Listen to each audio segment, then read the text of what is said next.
Gas বিদ্যুতের দাম বাড়াবে না সরকার, বলছেন জ্বালানি উপদেষ্টা। ভারত পাকিস্তান সংঘাত, যা বললেন জামায়াত আমির। জানাবো ভারত পাকিস্তান সংঘাত, ফ্লাইট বাতিল ও রুট পরিবর্তনে হিমশিম খাচ্ছে বিমান সংস্থাগুলো।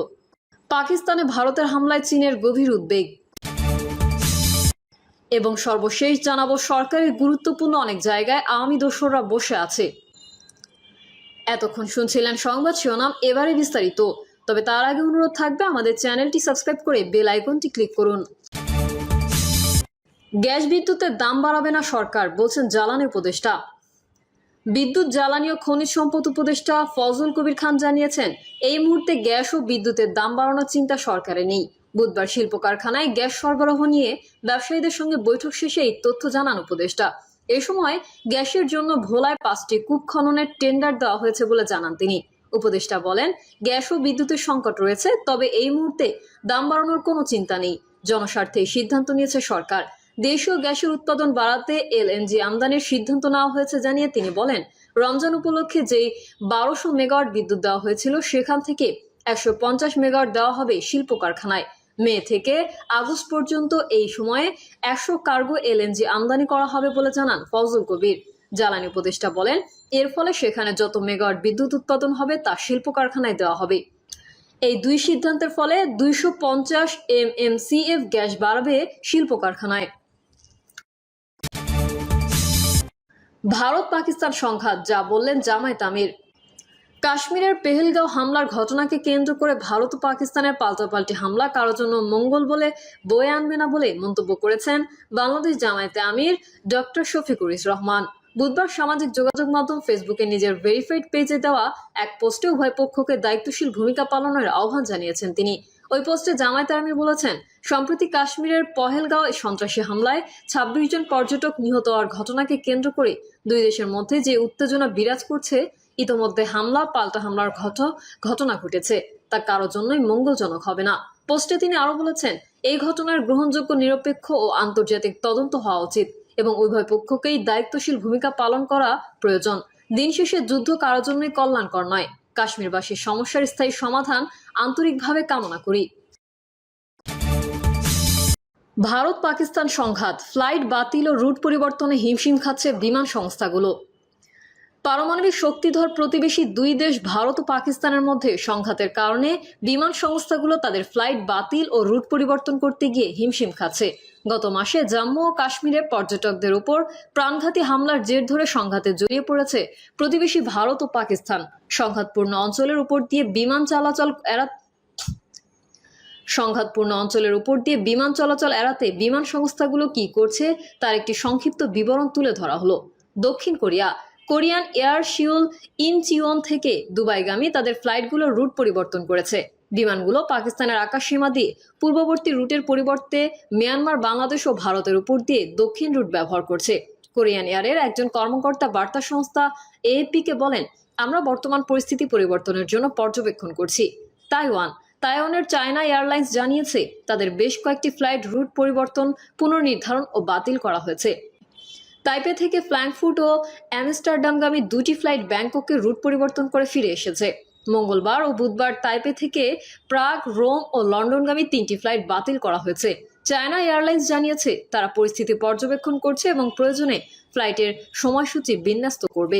ইভা এয়ার জানিয়েছে, তারা পরিস্থিতি বুঝে প্রভাবিত আকাশসীমা এড়াতে ইউরোপ থেকে আসা যাওয়া ফ্লাইটগুলো বিন্যস্ত করবে, যাতে ক্রু সদস্য ও যাত্রীদের নিরাপত্তা নিশ্চিত করা যায়। বিমান সংস্থাটি এক বিবৃতিতে জানিয়েছে, ভিয়েনা থেকে ব্যাংককগামী একটি ফ্লাইট অস্ট্রিয়ার রাজধানীতে ফিরে আসবে এবং তাইপে থেকে মিলানগামী একটি ফ্লাইট জ্বালানি নেওয়ার জন্য ভিয়েনায় থামবে এবং পরে ইতালির ওই শহরে যাবে। রাশিয়ার জাতীয় বিমান সংস্থা অ্যারোফ্লাট জানিয়েছে, মস্কো থেকে ভারত, থাইল্যান্ড, শ্রীলঙ্কা, মালদ্বীপ এবং সেশেলগামী তাদের সমস্ত ফ্লাইটের রুট পরিবর্তন করা হবে। সিঙ্গাপুর এয়ারলাইন্স জানিয়েছে, পাকিস্তানের আকাশসীমা এড়িয়ে তাদের ফ্লাইটগুলোর রুট পরিবর্তন করা হয়েছে। মালয়েশিয়া এয়ারলাইন্স কুয়ালালামপুর থেকে লন্ডন হিথ্রো ও প্যারিস চার্লস ডি গল বিমানবন্দরগামী 2টি ফ্লাইটের রুট পরিবর্তন করেছে। এই 2টি ফ্লাইট তাদের যাত্রাপথে দোহায় থেমেছিল। এয়ারলাইন্সটি 9 মে পর্যন্ত ভারতের অমৃতসর থেকে আসা যাওয়া সমস্ত ফ্লাইট স্থগিত করেছে। থাই এয়ারওয়েজ জানিয়েছে তারা পাকিস্তানের আকাশসীমা এড়াতে বুধবার ভোর 5টা থেকে ইউরোপ এবং দক্ষিণ এশিয়ার গন্তব্যগুলোতে ফ্লাইট পরিবর্তন করছে। ইউরোপের বিভিন্ন শহরগামী অন্তত 8টি ফ্লাইট প্রভাবিত হয়েছে। বিমান সংস্থাটি জানিয়েছে বুধবার ব্যাংকক থেকে ইসলামাবাদে একটি ফিরতি ফ্লাইট বাতিল করা হয়েছে। শ্রীলঙ্কান এয়ারলাইন্স জানিয়েছে তাদের ফ্লাইটগুলো প্রভাবিত হয়নি এবং পাকিস্তানের লাহোর ও করাচিতে তাদের 4টি সাপ্তাহিক ফ্লাইটের কোনো পরিবর্তন হয়নি। পাকিস্তানে ভারতের হামলায় চীনের গভীর উদ্বেগ।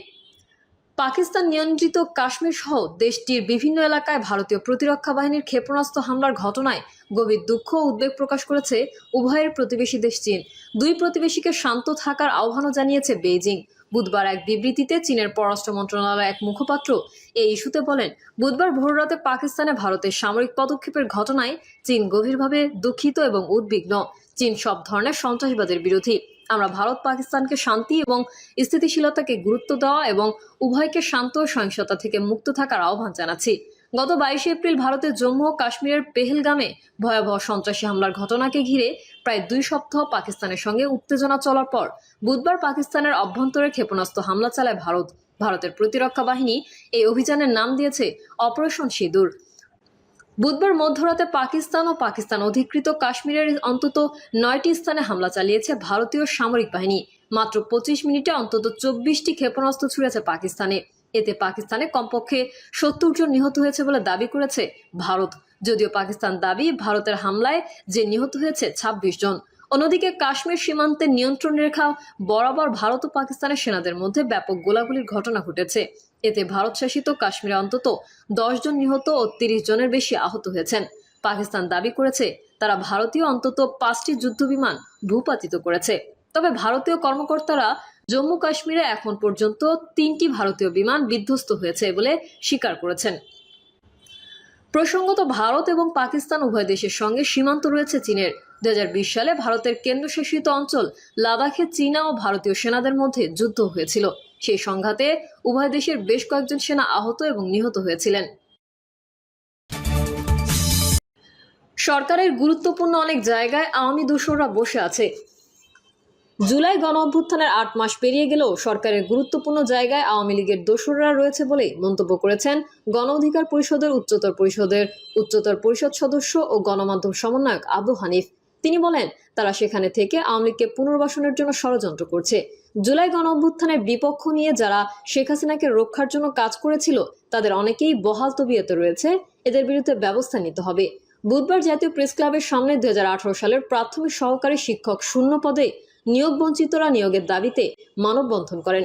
সেখানে চাকরি প্রত্যাশীদের আন্দোলনকারীদের সঙ্গে সংহতি জানিয়ে বক্তব্য দেওয়া নিয়ে তিনি কথা বলেন।